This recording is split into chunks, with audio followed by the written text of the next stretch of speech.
So now this is done, the first thing we've got to do is insert our views, right? Our views of our design. We've got our design open here still, it's just on a different window. Now to insert them, we're going to go to Place Views, funnily enough, the Create panel, and then click the Base View. The Base View creates the first view in a new drawing, as it says.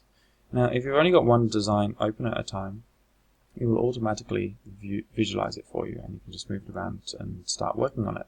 However, sometimes you might have lots of designs up and you need to either select them from the drop down, or if they're not open, select the button next to it and you can actually go search for it. Having done this, I'm just going to make sure that I've got the middle style checked, hidden lines removed. I'm going to change the scale to 1, so it's 1 to 1, so it's full size, and that's it. I'm just going to pretty much click OK. Right? Now this is your first drawing design, and I'm just going to hover over until I got it kind of halfway between the bottom edge here and this edge of the title block, and halfway between the top edge and this edge. So I'm just kind of like clicking on the edge line here and moving it around slightly to make sure that's nice and neat. Having done this, I'm going to insert a second view using the projection view tool. Creates a different type of view from a base view. So you have to click on your base view first. Then if you hover to the right, the bottom, the left, or the top, it will give you those views. From the top, from the right, from the bottom, and from the left. I don't want any of these, I'd like an isometric, so I'm just going to zoom out slightly and hover up diagonally to the right. Having done that, I left clicked. I'm going to right click now and click Create. Having done that, I can now drag my isometric view down, though it should technically be up in that top right corner. We've only got two views, so we can kind of bend the rules slightly. And now I've got my isometric view, which, as you can see, it looks wicked, just sitting here. Alright, I need to make sure I label my views, so I'm going to go to Annotate, Sketch, Text.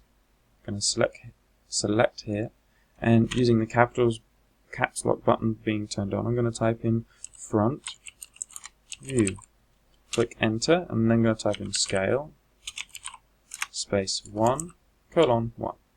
Okay, because this is the front view and the scale is 1 to 1. Once I've done that, I'm going to then click again over the top right here. I'm going to go ISO View, because it's the isometric view, Scale. It will keep the same scale as the previous design, 1 to 1.